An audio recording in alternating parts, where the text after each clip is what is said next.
I typically suggest there are two ways of sending money into escrow.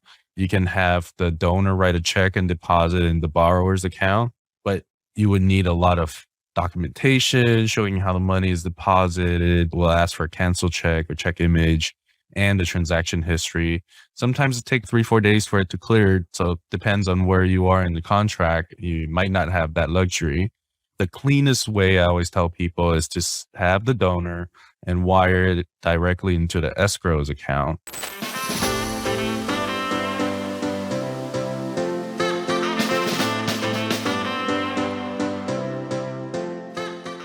Let's get to some of the problems you're seeing through transactions. Maybe we'll break it down on owner-occupied and non-owner occupied too. But the first one is when I was buying a lot of these rental properties, of course, I was using my own money. My parents never give me anything and nobody gives me gifts.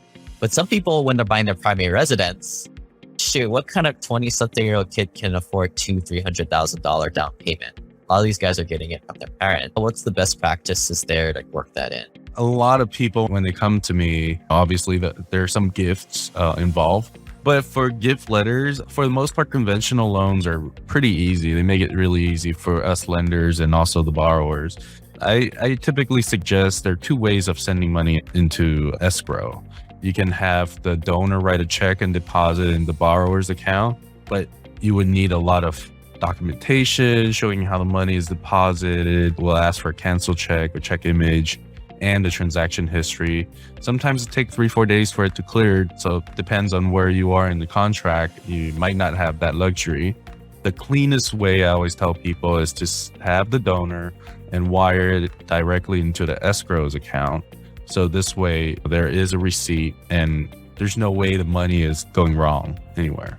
But for FHA loans, do know that we will ask for the sourcing of the donor's funds. So meaning I will ask for 2 months of bank statements from the donor. I'm trying to sharpshoot this. If I get a random check from my friend or my parents 2.5 months prior to when I throw this money into escrow, does that nobody checks, or there's nothing I need to write that this was my money? In the real estate industry, I hear a lot of real estate agents would say, oh, you need to have 2 months of bank statements, clean bank statements or seasoned funds.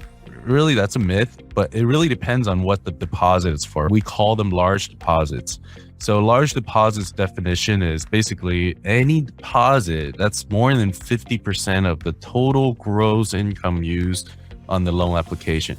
So let's say if you and your wife combine $10,000 gross income on the loan application, so anything higher than $5,000 deposited into your account, we just have to know what it is and why is it deposited. We just wanted to make sure you're not loaning a $5,000 to go buy this house and now you have to pay it back and we need to add it to your debt to income. Or it being a gift, or it can't be a gift. If it's a gift, then we just need to document it, source and explain.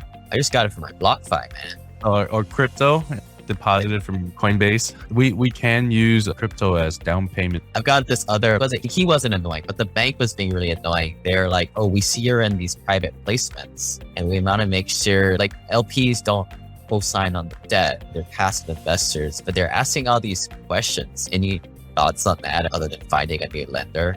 You can explain all you want, but if you met with an underwriter that won't let go, sometimes it's just easier for you to change lenders to someone who can get that scenario ran by their underwriter. And if you get the okay, then resubmit that application over there. That's what we do as brokers. Sometimes we run into cases like that and lender A doesn't work out. So we quickly, we have your application. It's so easy for us to go to the second lender, go to the next lender that can get this done ASAP.